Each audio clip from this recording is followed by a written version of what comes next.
รักษาศรัทธาญาติโยมท่านสาธุชนทุกคนทุกท่าน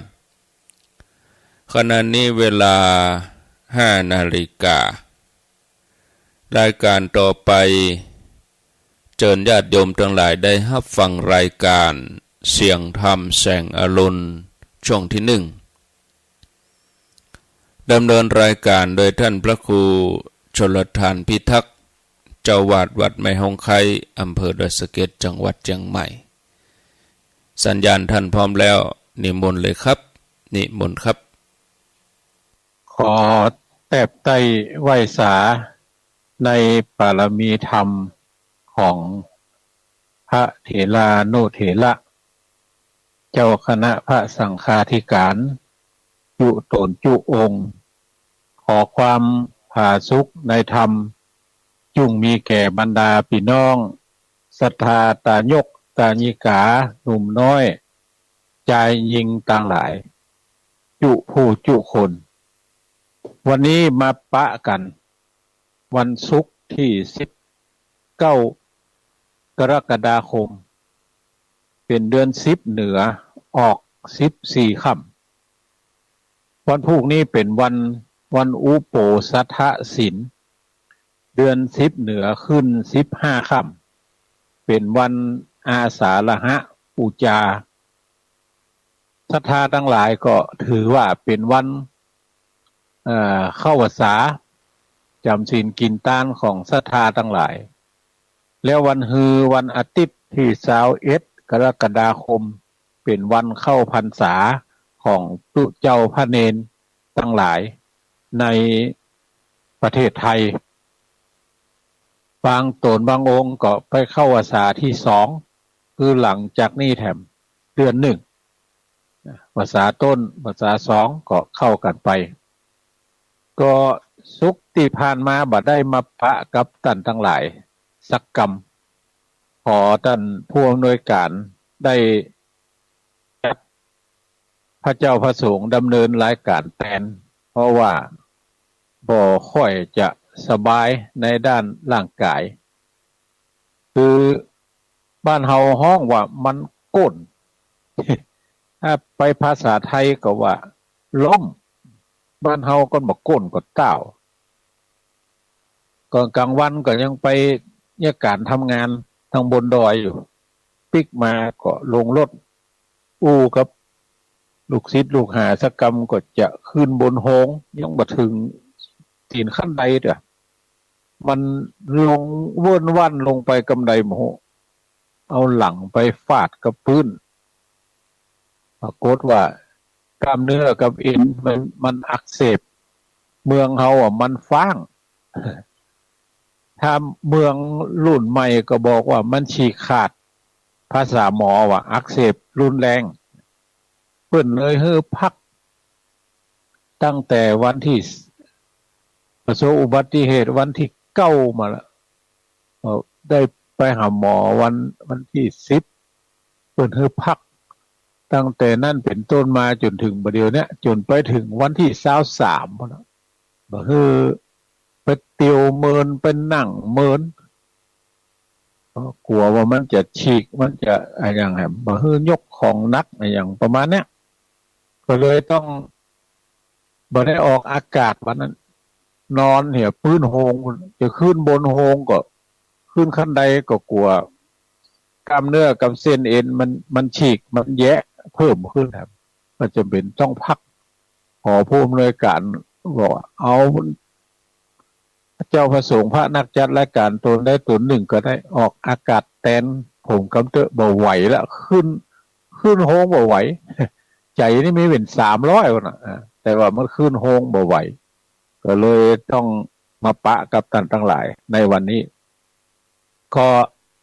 นางพญาปู่คำได้ดำเนินการมาจนถึงผูกท่วน4จบลงไป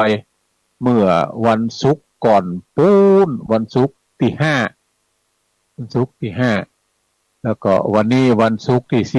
19ศุกร์แล้วบ่ได้ออกก็เรื่องราวจะเป็นจะได้ก็ขอนิมนต์พระเจ้าพระสงฆ์ที่มีสมณะเมตตารับฟังรายการนี้ก็เชิญชวน พี่น้องศรัทธาทั้งหลายได้สดับรับฟังตามสมควรแก่เวลาสืบไปนะโมตัสสะภะคะวะโตอะระหะโตสัมมาสัมพุทธัสสะตะตาสุวรรณปทุมมาปาลานิกาโยสหะอัสสะหัตถิสหตาสาตาสีตทินาโปจนันติติสาทะโวฟังลาโสตุจันนาสัพปุลิสะตังหลายนิยายนี้จักจาต่อเทิงเจ้าหน่อบัวคำอาสากรรมพัญญาเจ้าและหน่อเนาพมมาว่าจักไปเสาะหานางปูคำอันอยู่ดงดำกลางป่าเถิงเวลาล่าควายดีเป็นวันสลีใจยะโจอุตตมาโยกเดืองนองส่วนตนบุญนั้นนาพญาเต้าจริงโป๊กเป่าเศษนาด้วยอาจญาเรียกร้องคือหาสาวพับอ่องตัวปาลาคือแต่งดาหางเครื่องสับปะเยื่องคนในอย่าไผวิตกาดอย่าได้ขาดสักคนบอกว่าคนโจรไร้ถอยบอกว่าไพรน้อยขุนนายยิงสาวหลายปังหนึ่งนาจ้อยจืดงามใสบ่าวสาวในหนุ่มน้อยมีหลายบ่อน้อยปอปันลำสกันแก่นกามาอยู่พร้อมนาเร็วไวบ่มีภัยคัดขืนมาตามพระบุญยืนเต้าสั่งเข้ามาตามดังอาจญา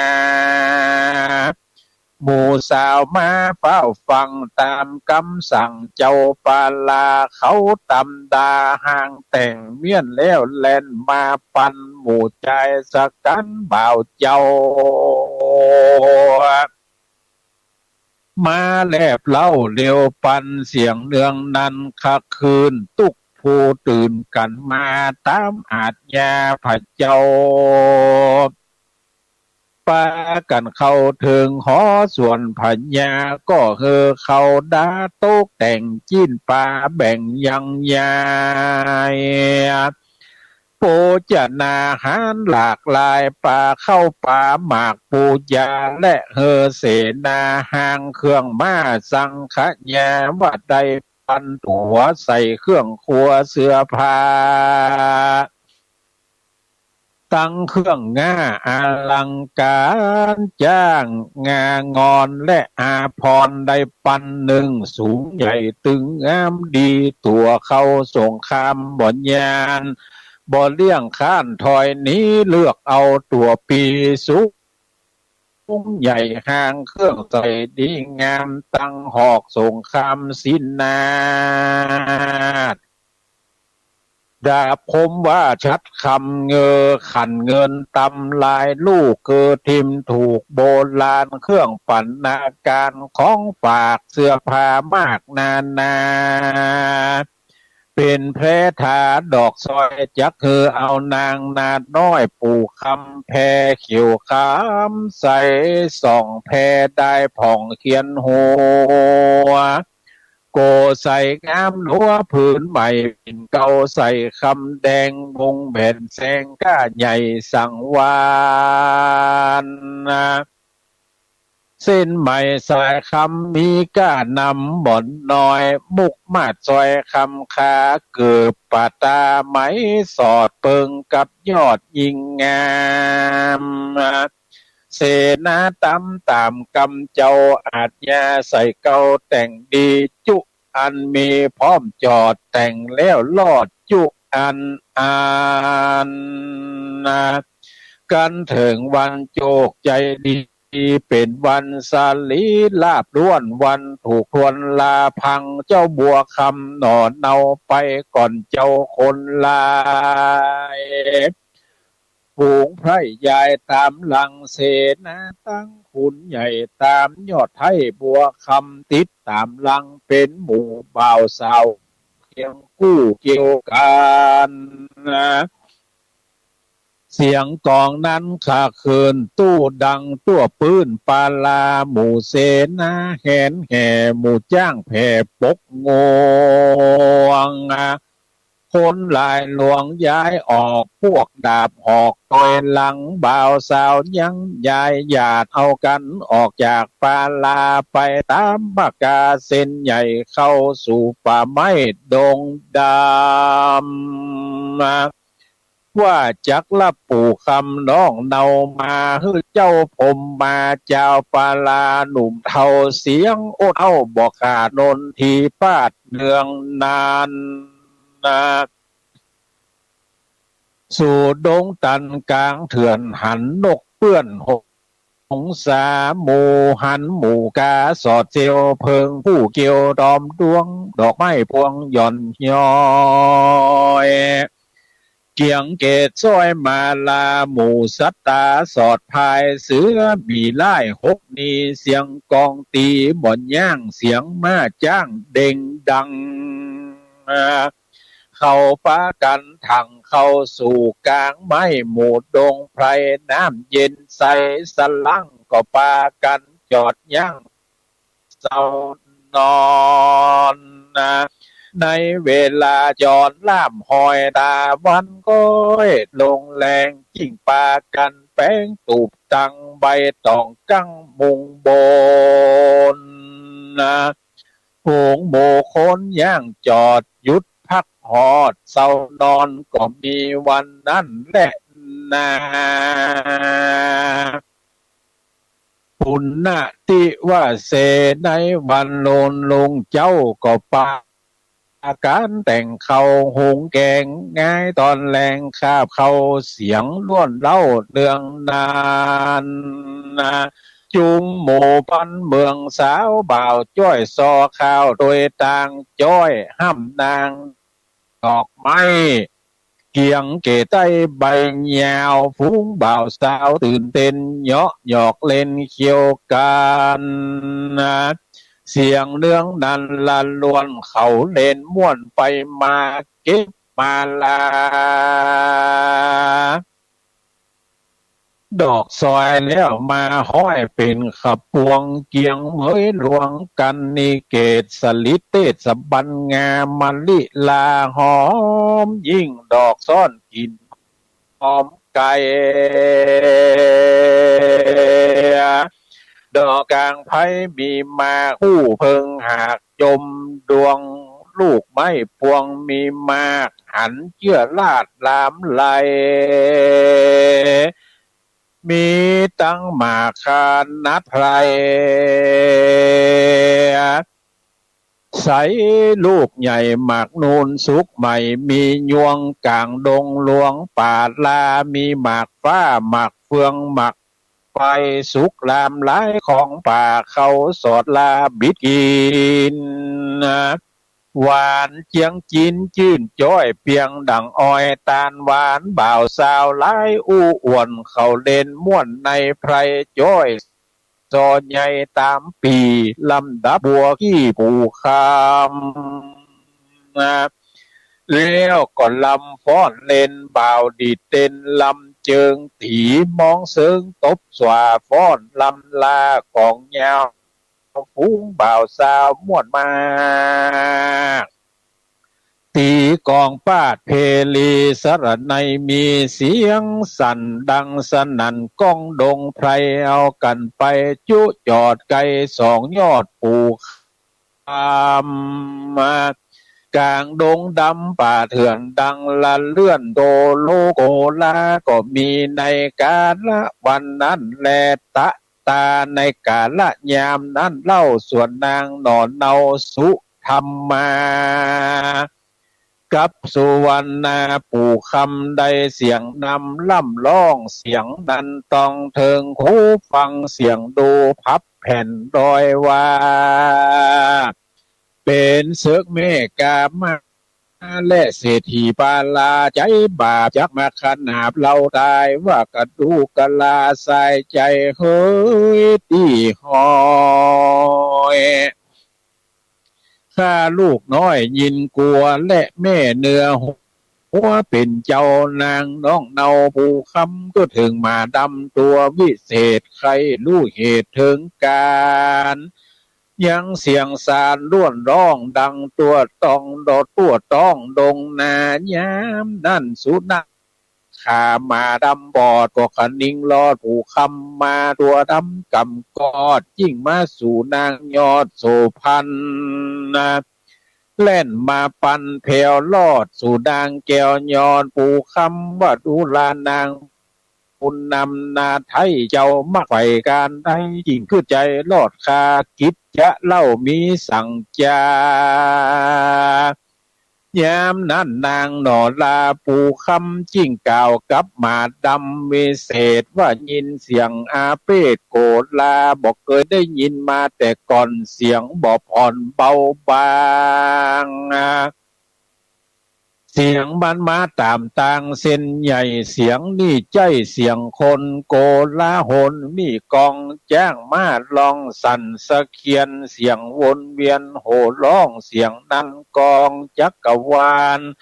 กลัวเป็นบ้านซึกใหญ่มาขับไล่สองรากลัวเป็นพิตาและกามาแม่น้อยไม่สนสอดซอยวาดีกำบดีสนสอบมาก่าวต่อป้อเศรษฐียักมาลาวีค่ำคาบ่ไว้นาเกศองลาขอฮือมาไปพอจักหันต่อสายตาแล้วกลับคืนมาบอกกล่าวฮือลูกข่าวตามมีว่าอันแดดเตทลาสุนักขาปิเมื่อนั่นสุนักขะหมาดำได้ยินนางปู่คำกล่าวตานหมาก็บ่ยานกลัวสั่งบันจิ้งไปสู่ลำโหยที่อยู่ป่ากวยหิมปางที่ริมตางย่างจอดมาดำเล็งลอดไปมาดมไปมาพกหอก็หันเจ้าหน่อบัวคำเตียวหนตางนำก่อนนา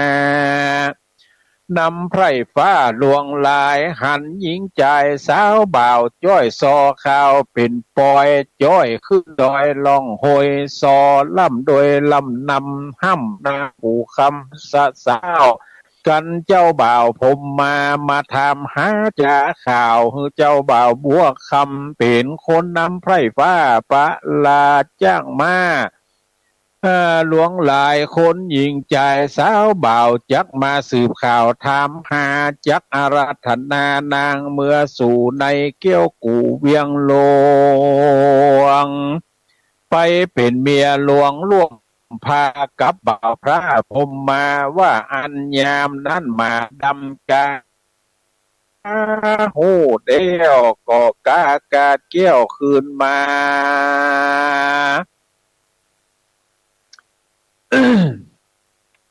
ปากันนาแล้วก็มาปากันใครจะบอกเล่าแก่นางหนอเนาปูคำว่าพญาธรรมมิกาลาเจ้าตะลงยศอาจปาลาเจ้าพงมาหนอไทยโตกแต่งใจเจ้าบัวคำมาเป็นคนนำไพรฟ้าเอาจ้างมาหมู่ยิ่งใจด้วยใจหมายติดของจักมาเจิญนาน้องปู่คำสุธรรมาว่าเป็นแม่เจ้าว่าจักเจิญเข้าไปสู่เวียง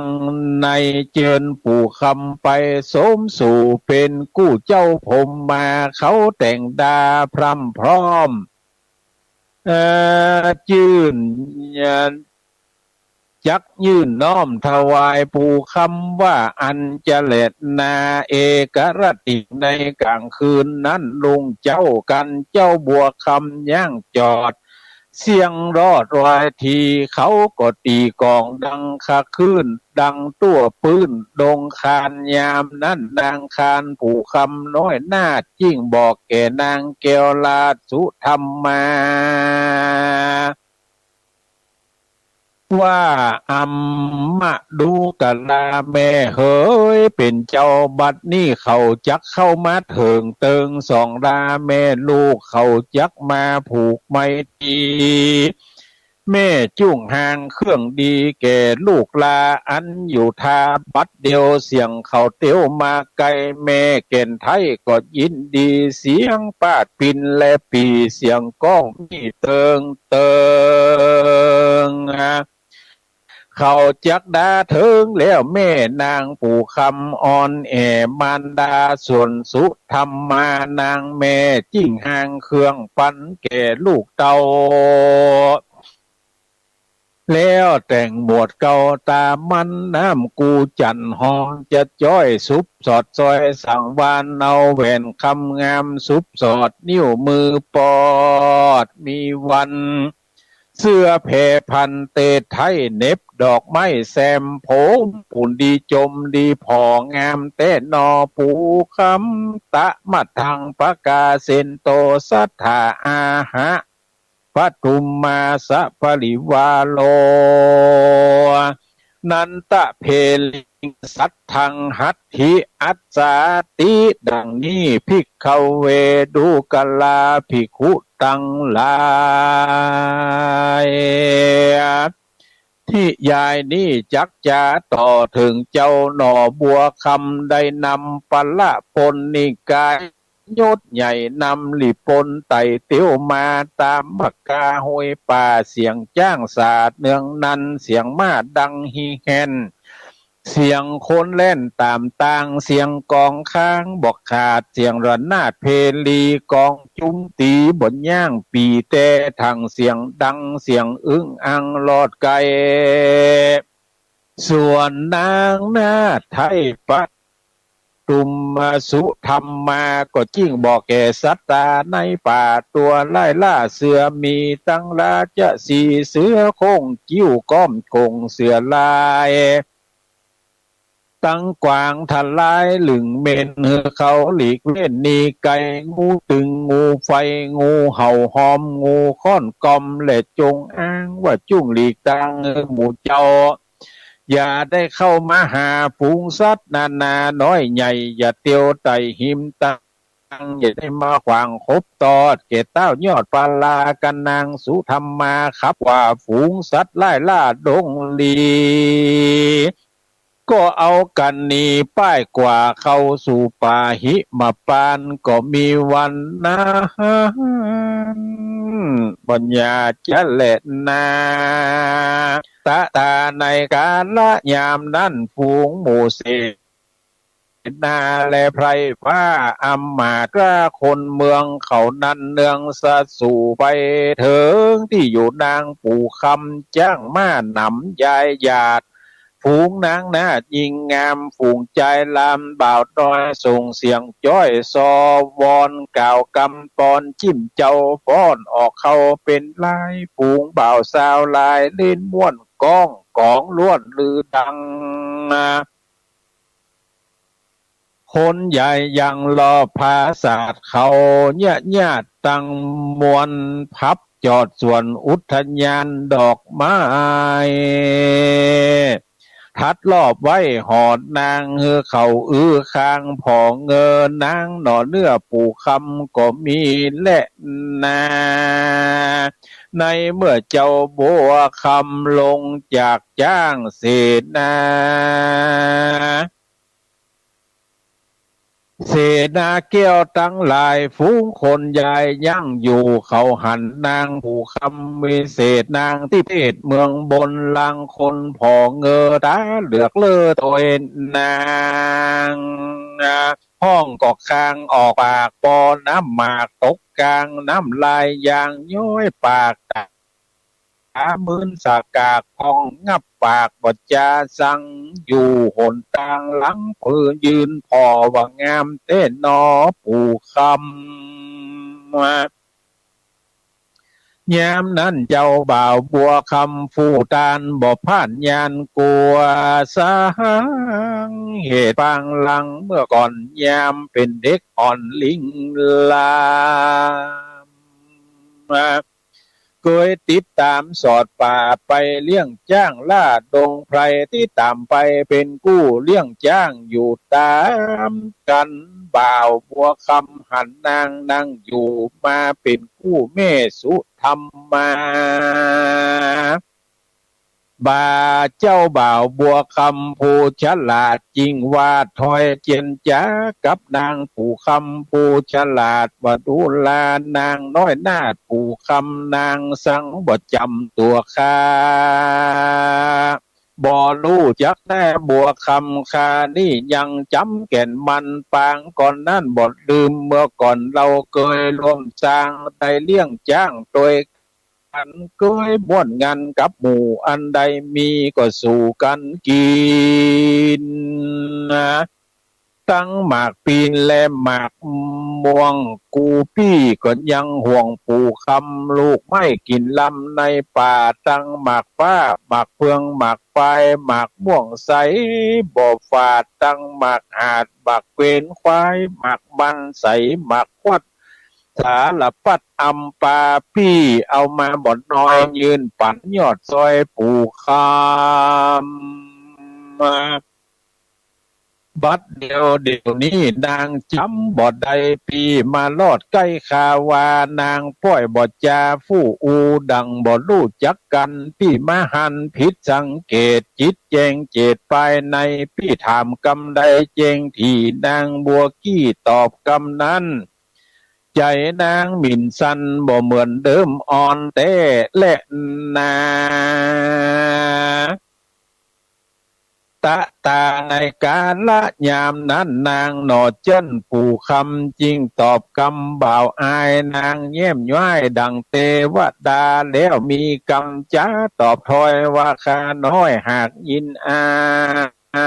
ยเพราะบัวภายกีบอาคือบ่าวล่าบัวคำบ่เชื่อบ่ต่ำสักสูงเพียบดังนกยุงกับกาเหตุเป็นวงศาแห่งเศรษฐีเงินคำมีหลายหลากจ้างมากหัวควายข้ายิงใจจุยใจบ่หอนไล่อนาถาพ่อแม่วงศาลักเจ้าอยู่กับพ่อแม่เก้าสันดีปันดังเศรษฐีพ่อแห่งคาใจหยาบจ้าอาธรรมส่วนแม่สุธรรมมากำพร้าก็มรณาตายจากเอาชีวิตภาคเป็นผีกลางดงดีป่าใหญ่เลี้ยวลากศพใส่คุ้มคางปางเมื่อเราสู่ดงขวางเลี้ยงจ้างปางก่อนอ้างเดิมมายามตะวันกาบ่ายใจสองเรานี่ก็วายคืนมาข้าร้องหาแม่มารดาบอกหันหน้าต่างใดน้ำตาไหลย้อยนาให้ปั่นบ้าเววนเพราะแม่ตนพระคางจริงจากจ้างหัตถีแปลงกรรมดีจะต่อกับตนพ่อเศรษฐีก็จากกรรมบดดีตอบถอยเอาไม้ค้อนต่อยตีหัวข้าก็ยินกลัวร้องให้เจ็บแสบไม่เหลือแหงเลือดตกแดงย้อยอาบจิ้งเล่นเข้าข้าปู่คำกลางคืนงั้นไก่ลุงข้าน้อยก็มุ่งให้หายังมารดาเป็นเจ้ามาดำเต้าเข้ามาหาบอกว่าแม่นดาน้องลาตายพ่อข้าตัดคอโอยน้อพ่อนี่หนอใจบาปลากศพใส่ขุมมันมาตัวดำหันทีจริงบอกยี่ปันนางแล้วนำตังส่งคาเยี่ยเก่นกาดมตาม106ขึ้นดอยล่องหอยลัดป่ากวยดงดันจิ้งปะหันศพแม่นอนพับแผ่ดินสายหันแม่ตายคอขาดมรณาเสียงวิญญาณจริงนมัสการวานไวยัง ต้านไทยอินตาต้านก็ลงมากำช่วยเตื่อมกำโดยสมปานเอาวิญญาณมาใส่จิ่งได้ชีวิตใหม่ขึ้นมาแล้วก็โผดข้าสองดาสร้างผังกาภาศาสตร์งามวิลาศประวรนะคือสองรานอนยั่งอยู่เป็นกู้พร้อมกันบัดนี้ได้หันบัวคำพี่เจ้ามาเถิงที่นี่ดงนาข้าปู่คำหากยินอายเหตุว่าสองนายแม่ลูกกำมาถูกบำวายตุกเมาตายหลายทานในภาคบานเมืองมานี่แหละพี่บัวคำเฮยว่าอันตะตาในกาลยามนั้นส่วนเสนาตั้งหลายปัญญาญายฉลาดติดตามเจ้ายศมากบัวคำจิ้งยกขันคำยอยืนอันเจิญนางชื่นสุธรรมมากับตังนางหนอลาปู่คำยศแผ่ว่าขออาราธนาแม่บุญเรืองไปสู่เมืองใหญ่กว้างเป็นเจ้าจ้างปาลาส่วนนางสุธรรมาโตนแม่จิ้งตอบแก่เจ้าบัวคำว่าแม่ใจบดดำด่วนสันนะตัวแม่นั่นบ่ใจคนได้เอาโต้นสู่ฟ้าเพราะเศรษฐีคาถึงตายบัดนี้กายกับเป็ดมาอยู่กับน้อยเนตรปู่คำบ่เสียงกำสร้างว่าแม่จริงได้คืนมาหรือว่าเสนาอามาตย์ตั้งเจ้ายศอาจบัวคำได้รับกำสั่งใจแห่งพญาใหญ่เป็นเก้าโตนลูกเต้าผมมาคือเข้าสู่อารัญญาป่าไม้มาขอลูกไทยปู่คำนั้นอยู่ดงดำเถื่อนจ้างกูแม่บ่จ้างขัดขวางก็จักปันร่างลูกไทยไปเป็นสะใภ้เจ้าปาลาเป็นอัครราชาญาเมียมิงแห่งเจ้ายศยิ่งชื่อว่าพรหมมาส่วนข้านี่แลนาก็จะลาเกตเท่าจักอยู่เฝ้าภาศาสตร์กลางห้องราชไพศาลจะปั้มเพลงตนด้วยธรรมไปตื้อผู้คำลูกแม่เจ้าจุ่งไปแด่องค์เดียวเตื้อลูกเคยตั้งว่าจะนั่งสู้ตัวในกาลยามนั้นส่วนอันว่าเจ้าบัวคำยศแผ่ได้ยินนางแม่สุธรรมมาใครจะกล่าวทอยโทนยอดซ้อยบัวคำจิ้งจากกำลังปังกาปางเก่าตั้งแต่เก้าเทิงไปเป็นปริยายต่างๆฮือนางสุธรรมาได้ฟังยามนั่นเสนาลายล้อมเฝ้าและตนเจ้าบัวคำจิ้งยกขันคำยอยืนอันเจิญจ้อยชื่นปู่คำยกขันคำเข้าใจว่าขอแม่ไทยเมืองเฮือยดลัวเรือเรืองตัวดาวเป็นนางภาพเต้าปาลาวันนั้นแลนาส่วนนางปูคำหน่อน้อยจิ้งตอบถอยตามคำว่าดูลาพี่บัวคำเป็นเจ้าข้าน้องเนาปู่คำบ่มีกำไฟจักไปกัวกินแดงใจเมื่อลาเหตุปู่คำข้านี่เล่าเกิดมาเป่าเสียดายบ่มีสหายเสี่ยวแก้วปู่ย่าตายายบ่มีแล้วเสียสูญอาศัยในดงป่าไม้อยู่กับตนไทยมารดาส่วนเมืองปาลาวิเศษตั้งเต้าเขตเมืองสวรรค์ได้ดังได้หันเมื่อก่อนสาวน้อยอ่อนลิงลามรูปเรางามหยาดฟ้าตะลงแผ่นผ้าผืนดีเป็นลูกเศรษฐีสักโคยมุงมามูลมั่งด้วยเงินทองสัมปาติของกอดเต้าหากเป็นลูกเจ้าและหลานนายสาวงามลายเป็นหมื่นนาจ้อยชื่นโสภาฮือเจ้าผมมาเลือกเอาเตอะเชื่อจาดเผ่าวงศาข ข้าอยู่ดงนาป่ากวางบ่สมเจ้าจ้างนั่งปาลาบ่เคยเป็นเมียพญายศใหญ่ข้านี่เป็นไพร่หัวแดงบ่เปิงแปงหนองน้าวกับนอเต้าองค์คาม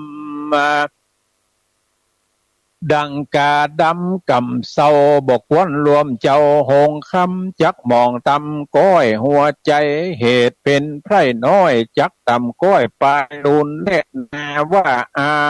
นยามนั้นนางสุธรรมมาหนอนเนาและบ่าวเจ้าบัวคำจิ้งแปลงกรรมกล่าวตานว่าจุงรับเอาเตอะนางเฮยหลอนเลยจักหน่องได้รวมห้องเจ้าผมมากำเวลาปางก่อนได้หยาดหย่อนร่วมกันมาส่วนสาวกันยา60,000เจ้าบ่จื่นเพิงใจบ่ฮักคนใดไผ่สักผู้เต้าฮักกินกู้ปู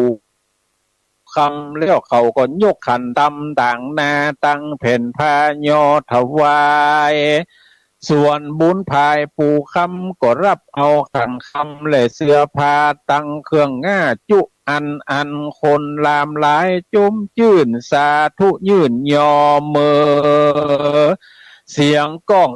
ดังลวนบ่าวสาวม่วนขับซอเสียงมีมอมีกองเสียงปาดก้องเพลีเสียงนนตีสะสู่บันเดาะกู้หอยสา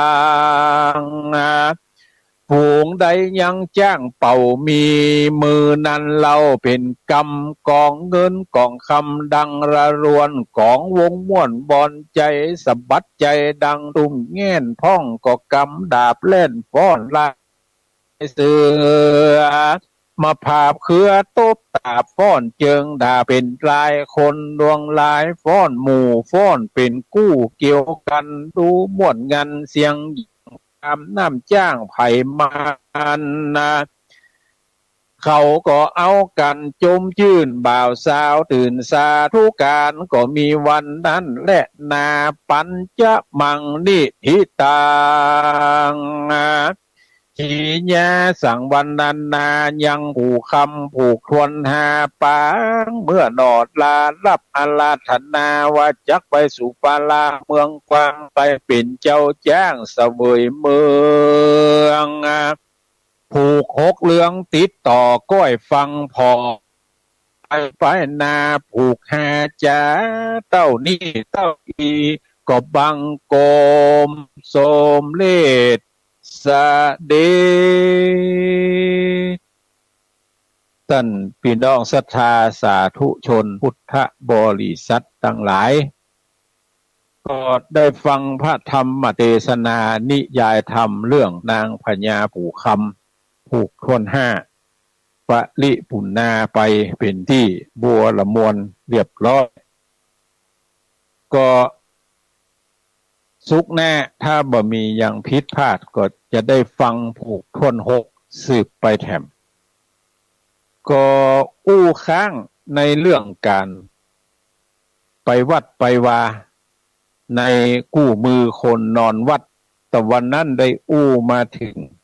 เรื่องที่7เรื่องการกราบไหว้พระเกี้ยวเจ้าทั้ง3ประการวันนี้จะเข้าในส่วนหัวข้อที่8คือการนิมนต์พระสงฆ์องค์เนนการนิมนต์พระสงฆ์องค์เนนประกอบพิธีในงานทุกประเภทควรจะกราบเรียนเฮอตู้เจ้าหรือพระเนนรูปนั้นล่วงหน้าอย่างน้อย7 วันแล้วก็ควรทำหนังสือดีกานิมนต์เป็นลายลักษณ์อักษรกำหนดเวลากำหนดสถานที่คือชัดเจนเพื่อกันลืมถ้าบอกเปล่าข่าวแหน่กันโทรศัพท์ไปก็ดีบ่มีดีกาบ่มีลายลักษณ์อักษรเนี่ยคนนิมนต์ลืมว่านิมนต์วันไหนเวลาใดคนรับนิมนต์ที่เป็นตู้เจ้าพระเนนก็ลืมเพราะงานนักงานหลายดังนั้นก็จวนกันไปนิมนต์เอาสวยไปใส่ขันถ้าไปโดยตนเองเนี่ยเอาดีกาไปตัวใส่ขันยกเกณฑ์เพิ่นก็อู้จ๋าว่าวันนั้นวันนี้ตามในดีกาเนี่ย ในกรณีที่นิมนต์พระเจ้าพระสงฆ์ไปเจริญพระพุทธมนต์ก็ดีไปเจริญชัยมงคลกถาก็ดีแล้วนิมนต์เป็นฉันเจ้าหรือฉันเพลนั้นคนไปนิมนต์นั่นห้ามออกชื่อโภชนาหารหรืออาหารเพลเช่นวันพุธนิมนต์ไปเจริญพระพุทธมนต์แล้วก็นิมนต์ฉันขนมเส้นนิมนต์ฉันยำจิ้นไก่นิมนต์ฉันจิ้นลาบอย่างนี้เป็นต้นเพิ่นบ่ฮื้อบอกชื่อโภชนะอาหารเพราะถ้าพระสงฆ์รับนิมนต์และฉันอาหารนั้นจะเป็นการผิดวินัยบางคนนี่ไปแล้วบ่ฮู้เรื่องผูกนิมนต์ไปฉันจิ้นลาบเนี่ยเพิ่นบ่ฮื้อออกชื่อพระสงฆ์ไปฉันแล้วก็จะเป็นการผิดวินัยอันนี้คือข้อที่8ข้อที่9การประเคนพระสงฆ์การประเคนก็คือการยกสิ่งของอันสมควรแก่สมณะบริโภคเพื่อแก่พระสงฆ์ด้วยอาการที่แสดงความมีศรัทธาเลื่อมใสความเคารพอ่อนน้อมถ่อมตนมันมีวิธีปฏิบัติอยู่8อย่างด้วยกัน1สิ่งของที่จะประเคนต้องบรรยายโตหรือบรรนักเกินกว่าที่คนขนาดปานกลางจะยกคนเดียวไหวและต้องยกสิ่งของนั้นให้สูงโพ้นจากพื้นอย่างน้อยก็ที่มันวางอยู่เนี่ยยกให้โพ้นพื้นเนี่ยสักน้อยถ้ามันหนักก็ยกสักน้อย2ผู้ประเคนต้องอยู่ห่างจากผู้เจ้าผู้รับประเคนประมาณ1ช่วงศอกจะบักไกลเกินและบักใกล้เกินข้อ3ผู้ประเคนสิ่งของนั้นน้อมสิ่งของเข้ามาด้วยความเต็มใจและเคารพต่อภิกษุสงฆ์เขาที่เขาจะประเคนข้อ4ผู้ประเคนถ้าเป็นพ่อชายก็ให้ส่งถึงมือภิกษุผู้รับประเคนถ้าเป็นแม่หญิงก็เอาวางบนผ้าที่เพิ่นเอาตอดรับข้อ5ถ้าภิกษุสงฆ์นั่งกับพื้นผู้ประเคนนิยมนั่งคุกเข่าประเคนถ้าภิกษุสงฆ์นั่งเก้าอี้ผู้ประเคนนิยมคุกเข่ายืนหรือยืนประเคนก็ได้ข้อที่6ภัตตาหารข้าวหวานทุกชนิดที่จะประเคนพระภิกษุสงฆ์ถ้าเกณฑ์แล้วห้ามเอามือไปจับไปแตะไปต้องไปแกะอย่างก็นะแลบผ้ายางที่เอาตึดปากถ้วยกันไม่งนน่ะเปิ้นห้ามไปแกะให้เจ้าเกณฑ์แล้วก็ถือว่าแล้วไปทุกเจ้าเปิ้นอย่าแกะคนเดียวไปยุบทำไมก็เดียวได้เกณฑ์ทำไมข้อที่7การประเคนนั่นประเคนเฉพาะสิ่งของที่จะพึงฉันส่วนเครื่องใช้ต่างเป็นต้นว่ากระโถนกะจานกะจ้อนกะถ้วยกะอันนี้มันต้องประเคนเพียงแต่วางมอบเพื่อกับปอข้อที่8เมื่อประเคนเรียบร้อยแล้วทำความเคารพภิกษุสงฆ์ด้วยการกราบหรือไหว้กราบก็กราบตามครั้งไหว้ก็ไหว้1ครั้งอันนี้เป็นเซตพิธีในการประเคนของผู้เจ้าในวันศุกร์น่าจะอู้เรื่องข้อที่10วิธีการจัดภัตตาหารเพลให้แก่ท่านทั้งหลายวันนี้วัน14ค่ำหลายวัดหลายหน่วยงานก็จะจัดให้มีการตานเตียนเล่มใหญ่พ่องเล่มน้อยพ่องตามกำลังทรัพย์ตามกำลังศรัทธาและตามความเข้าใจของหน่วยงานนั้นคำว่ากำลังทรัพย์กับกำลังศรัทธาเนี่ยท่านทั้งหลายก็เข้าใจดีว่ากำลังทรัพย์เรามีต่อใดก็แบ่งเล่มต่ออันกำลังศรัทธามีต่อใดก็แบ่งเล่มต่ออันและความเข้าใจของงานนั้นหมายความว่าหน่วยงานใดที่มีผู้บริหารเคยเป็นน้อยเป็นเคยเป็นตุเจ้าเคยเป็นเนนมาแล้วก็จะเข้าใจดีว่าแต่ละวัดนั้นจะใช้เตียนน้อยคำว่าเล่มน้อยในที่นี้ก็คือเตียนเล่มน้ำหนัก1 บาทใช้อยู่ทุกวันไหนก็อย่างน้อยก็2 ครั้งทำไมถึง2 ครั้งก็ทำวัดเจ้าสวดมนต์แล้วก็ทำเองสวดมนต์อันนี้ถือได้ว่า2 ครั้ง 2 ครั้งต่อวันก็จะใจเตียนอยู่4 เล่มถ้ามีการอื่นแถมก็จะเพิ่มขึ้นไปแถมอันนี้อย่างอี้เป็นต้นอันนี้ก็หน่วยงานที่เข้าใจก็มักจะเอาเตียนน้ำหนักบาทเนี่ยไปตานมันเป็นห้องเป็นอันอย่างก็ เป็นห่อเอาเป็นห่อ เอาเป็นห่อไปตานเมื่อตานแล้วตุเจ้าพระเนนก็ได้ใจถามว่าเตี้ยใหญ่ใจก็ใจตามแล้วก็ต้องดับตามแล้วก็ต้องดับถ้าบัดดับก็กลัวเป็นอันตรายต่อวิหารเป็นอันตรายต่อตากลัวว่าไฟจะลุกลามไฟจะไหม้เตียนจะย้อยเตียนจะก้นมันจะลำบากดังนั้นก็จึงตานเตียนเล่มน้อยอย่างนี้เป็นต้นก็วันนี้เวลาสัก2 โมงบ่ายโมงเป็นต้นไปแล้วเทศบาลตำบลแม่โป่งก็จะได้นำเอาเตียนไปถวายวัดต่างๆในตำบลก็พี่น้องศรัทธาในตำบลแม่โป่งเขาไปอยู่ใกล้วัดใดก็คือไปร่วมเปิ่นวัดนั้นๆเพื่อทำบุญสุนทานและในส่วนวัดแม่ห้องไข่เอานี่ก็จะทำพิธีตานเตียนในเวลา18 นาฬิกา6 โมงแมลงอย่างเฮกันเข้ามาตานก็ยังกูผีที่ได้เคยกึดกินดาตานกันเอาแบ่งเตียนออกเป็น4 เล่มเอาไปกรรมการเอาไปวางไว้ตามร้านค้าแต่ละแห่งร้านค้าแต่ละแห่งก็มีอยู่4 เล่มท่านทั้งหลายบ้านเฮาอยู่ใกล้ร้านค้าใดก็คือไปร้านค้านั้นไปให้หอมกันตามกำลังทรัพย์กำลังศรัทธาท่านทั้งหลายก็ตะกี้ได้ยินตุลุงยอง ตุลุงชัยวัดพระธาตุดอยน้อยผู้ออกรายการหน้าธรรมภาพนี่ประชาสัมพันธ์ถึงข่าวสารงานบุญได้ข่าวว่าจะมีผ้าป่าที่วัดบรรพตสถิตเปิ้นจะปูปื้นแต่ว่าหน้าท่านอาจารย์มหาสมชาติมาเยี่ยมไข้ ถึงท่านเจ้าคณะตำบลหัวเมืองท่านรองเจ้าคณะอำเภอเมืองปานได้มีสมณะเมตตามายื้อมาใจกันวันนั้นก็ได้อู้จากันว่าจะทำบุญตอดพระป่าก็เลยถามกันว่าเอาสตังค์ไปเนี่ยได ตอดพระป่าเนี่ยมันต้องอู้ถึงสตังค์ท่านอาจารย์มหาก็ว่าผมจะปูกระเบื้อง ที่ศาลาที่เขาเคยทำพิธีกับท่านถามช่างถามศาลาละมันตกตารางเม็ดอยู่ประมาณ300-400-500เนี่ยแล้วก็ตึงกระเบื้องตึงกะแห้งอย่างเรียบร้อยตกประมาณนั้น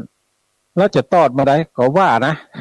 ก็ได้จะไปปรึกษาหารือกันก่อนว่าจะตอดวันใดตะกี้ตุลุงยองก็บอกท่านทั้งหลายถ้าจำบ่ผิดนะถ้าจำบ่ผิดเหมือนดู เหมือนดูว่า21 กรกฎาคมแต่ถ้าใครจำแม่นกว่านี้ก็เดียวขอโทรมาบอกคือคำว่ามันแม่นก็21 กรกฎาคมเนี่ยถ้ามันแม่นก็เชิญชวนเฮาท่านทั้งหลายเด้อหอมสตางค์ด้วยกันนักน้อยบ่ว่ากันเฮาบ่มีกำลังถึงเม็ดฮะก็เอาครึ่งเม็ดก็ได้เพราะเอาตามกำลังทรัพย์การทำบุญสุนทานนี่ต้องทำตามกำลังศรัทธาตามกำลังทรัพย์ที่เฮาท่านทั้งหลายหิมาหาได้ในส่วนของปัจจัยที่จะร่วมทำบุญในงานต่างๆเอาเป็นงานต่างๆก็แล้วกันเนาะหอมนักหอมน้อยอยู่ที่ท่านทั้งหลายจะกึดใจได้ไฟใจตึงเอาละวันนี้จะเปิดโอกาสให้ท่านทั้งหลายได้ได้จ๋าได้รายงานผลการรับฟังว่าฟังจากทางใดมันอย่างใดพ่องเสียงมันโซ่ซ่าก็หรือว่ามีอันหนึ่งอันใดจะบอกกล่าวข่าวแหน่ก็เชิญชวนเนอะไป ากันโทรเข้ามาได้08179646080817964608ก็ฮือท่านทั้งหลายโทรมาอู้มาจ่ากันเนาะเพราะว่าวันนี้หลายคนก็คงจะห่ออย่างไปวัดไปวาละมาละ2105เจริญพรฟังจากทางใดหา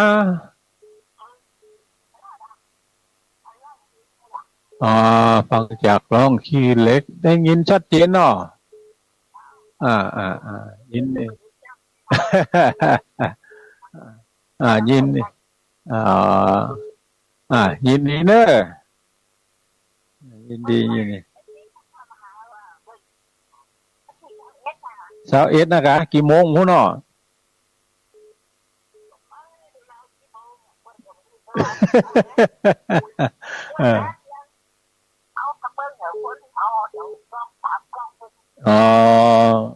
เป็นบอกกองแล้วต่อได้ไหม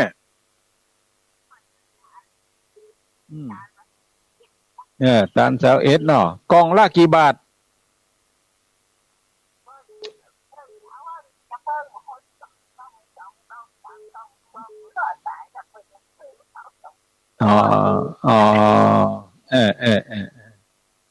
โอเคยินดีเนอะสายต่อไปฮัลโหล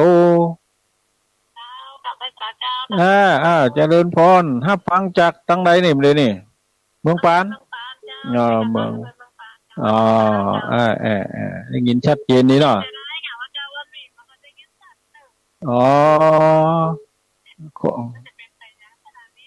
สถาน่าจะสถานีเพราะเขาลิงก์สัญญาณไว้หากันเนาะ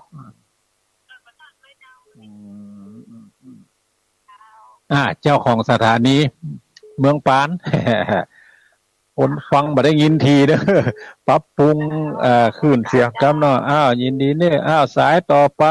เจริญพร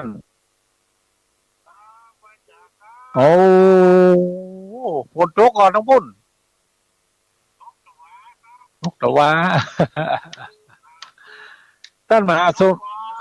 ตกเหมือนกัน3 วันเนี่ยมันขนาดนักจุ่มเย็นมาละเฮ็ดน่ะก็จะออกเดี๋ยวเนี่ยจะเฮ็ดจะออกเสียอย่างเดียวมักสักอย่างนะมักเฮ็ดสักอย่างยินดีเนอะสายต่อไป8103เจริญพรจากทางใดหาเสียนต่อลำปางได้ยินชัดเจนก่อเป็นโซ่ซ่าก่อฟังขึ้น90ยินดีเนอะสายต่อไป094ฝนตกก่อเมืองน่าน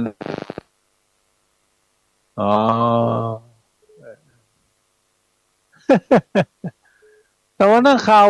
น้อยน้ำท่วมที่ไหนตั้งไหน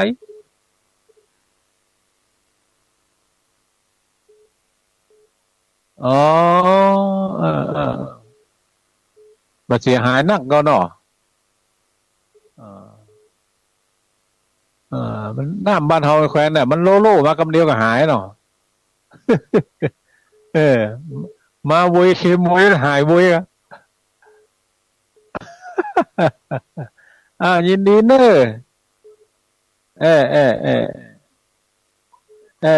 ะสายต่อไปเจริญพร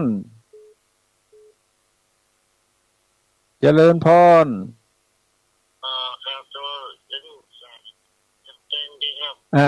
ฟังจากทางใดหาอำเภอใดนี่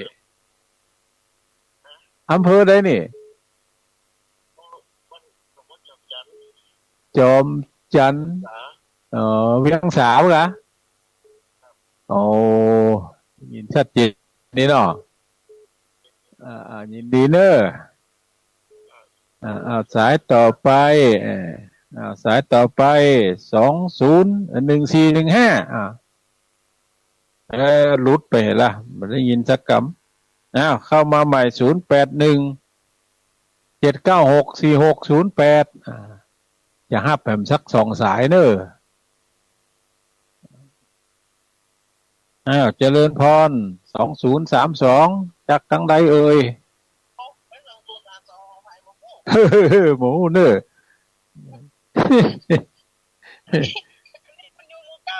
หมู่เก้ามันขึ้นเนี่ย0654792032ดีละเตียวได้สะดวกละแต่หมอมือออกงานเด้อ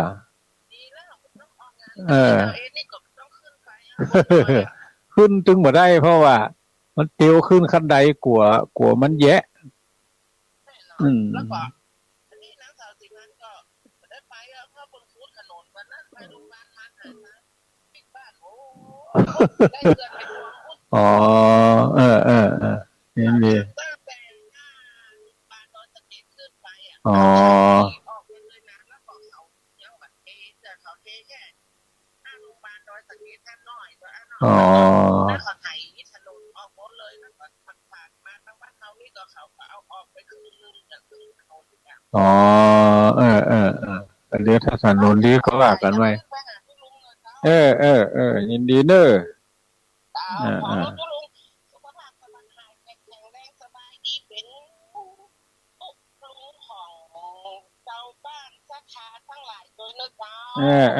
ยินดีเจริญพรสายต่อไปตะกี้บ่ได้ฮับสักกำ9134เข้ามาใหม่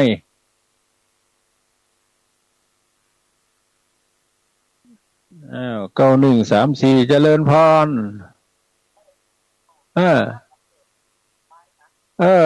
ก้น อยู่ก็ก้นแล้วก็เจ็บเอวเดี๋ยวดีละเป็น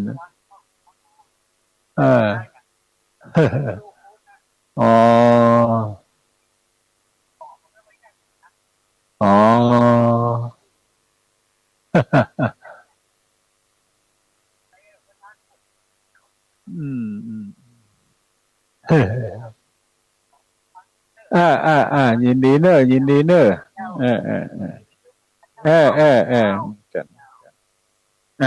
ใจเวลาต่างสถานีมาครบถ้วนขบวนการละจะนำรายการนี้จากท่านทั้งหลายไปก่อนสุกหน้ามาปะกันแถมไม่จัตตาโลธรรมาวัฏทันติอายุวันโนสุขังปะลังขอเชิญร่วมถวายเทียนพรรษาประจำปี 2567